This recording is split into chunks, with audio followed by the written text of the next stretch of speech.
Selected Poems of Jean Toomer. By Jean Toomer. Women and men, both little and small, cared for anyone not at all.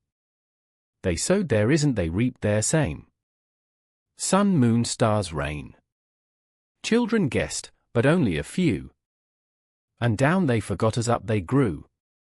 Autumn, winter, spring, summer. That no one loved him more by more. When by now and tree by leaf. She laughed his joy, she cried his grief. Bird by snow and stir by still. Anyone's any was all to her. Someone's married there, everyone's. Laughed their cryings and did their dance.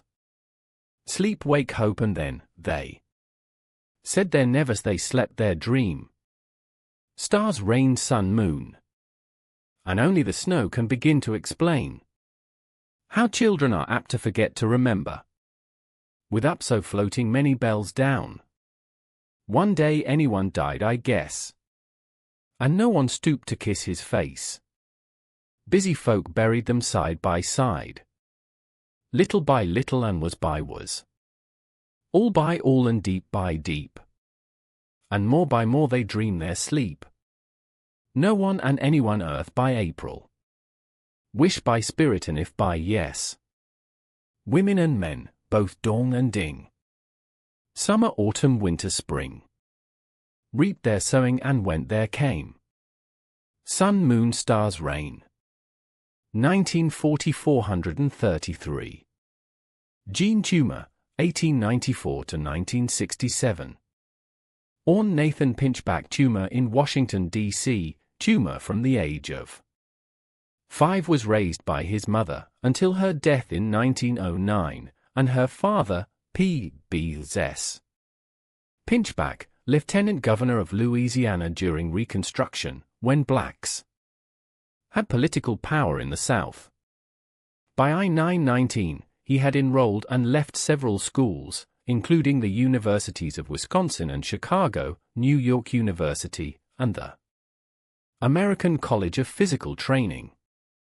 When he returned to Washington, he had completed one of the prose pieces for Cain, 1923, his greatest work and one of the most important experimental mixed-form texts of American modernism. He changed his name to Jean Toomer in 1921 and took a summer job as acting principal at the Sparta Agricultural and Industrial Institute in Georgia. This first trip to the South galvanized him and generated the rest of the poems, prose poems, stories, and the drama that comprise Cain, from which these selections are taken. Cain was a major contribution to African American literature, but Toomer's own racial self-image was conflicted, a conflict, of course, that is only possible in a culture that insists one have a racial identity. His mother's parents had lived in both white and black neighborhoods in racially segregated Washington. Toomer referred to himself simply as an American. In 1936, he wrote a long poem, Blue Meridian, describing the fusion of white, black, and Indian races into a new people, the Blue Men. By then he had become deeply committed to the philosophy of the Armenian spiritualist Gurdjieff. From Cain. Reapers. Black reapers with the sound of steel on stones are sharpening scythes. I see them place the hones in their hip pockets as a thing that's done, and start their silent swinging, one by one. Black horses drive a mower through the weeds. And there, a field rat, startled, squealing, bleeds, his belly close to ground.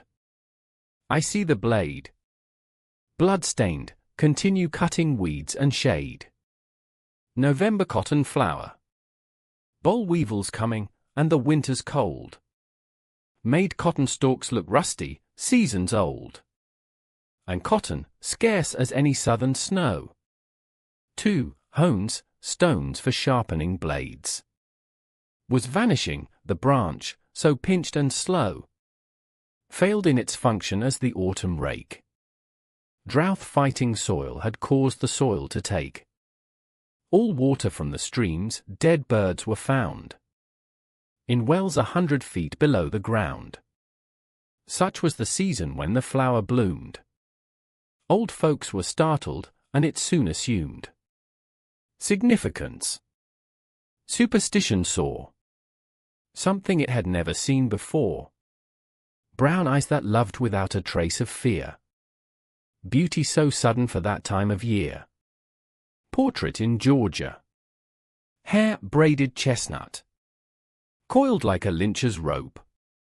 Eyes, faggot's degree. Lips, old scars, or the first red blisters. Breath, the last sweet scent of cane. And her slim body, white as the ash of black flesh after flame. Her lips are copper wire. Whisper of yellow globes, gleaming on lamp posts that sway like bootleg liquor drinkers in the fog. And let your breath be moist against me, like bright beads on yellow globes. Telephone the powerhouse, that the main wires are insulate. Her words play softly up and down dewy corridors of billboards. Then with your tongue remove the tape, and press your lips to mine, till they are incandescent. 1923. 3. Faggots, sticks or twigs bundled together. 435.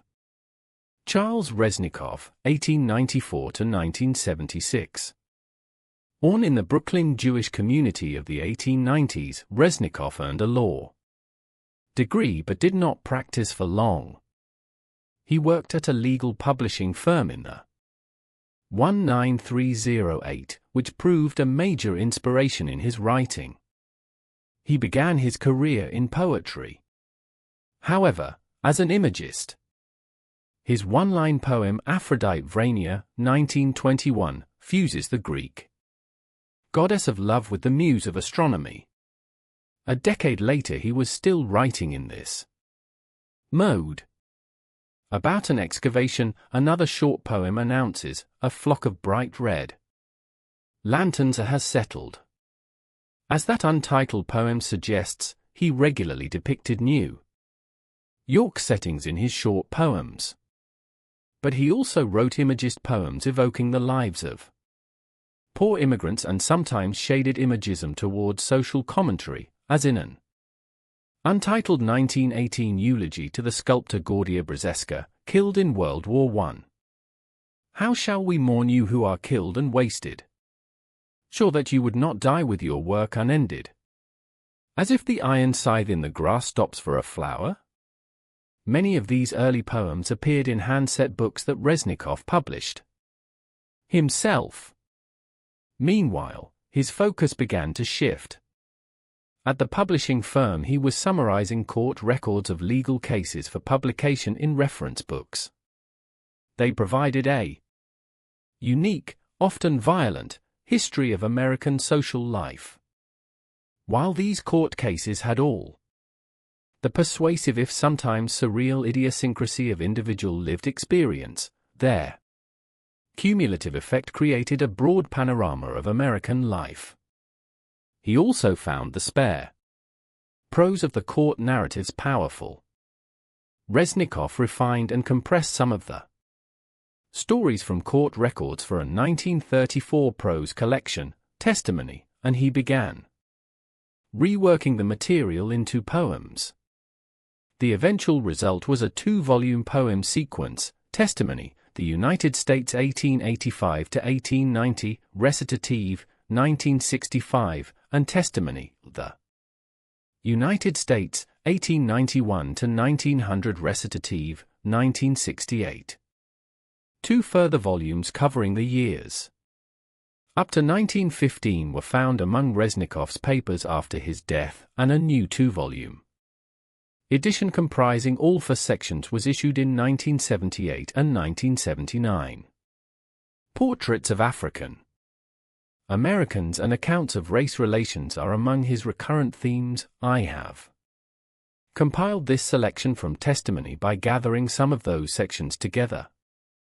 Reznikov divided the books into broad geographical units, the North, the South, and the West, and then gave section titles to sequences within them, such Domestic Difficulties, Machine Age, Neighbors, Whites and Blacks, Negroes, Railroads, and Property, often repeating these titles within a new geographical division. His 1975 book, Holocaust, used similar compositional techniques to create harrowing poems out of court testimony during the trials of Nazi war criminals. His sources, as he notes, are trials of the criminals before the Nuremberg Military Tribunal from 1945 to 1946 and the records of the 1961 Adolf Eichmann trial in Jerusalem. Holocaust consists of 12 numbered poems: deportation, invasion, research, ghettos, massacres, gas chambers and gas trucks, work camps, children, entertainment, mass graves, marches, and escapes.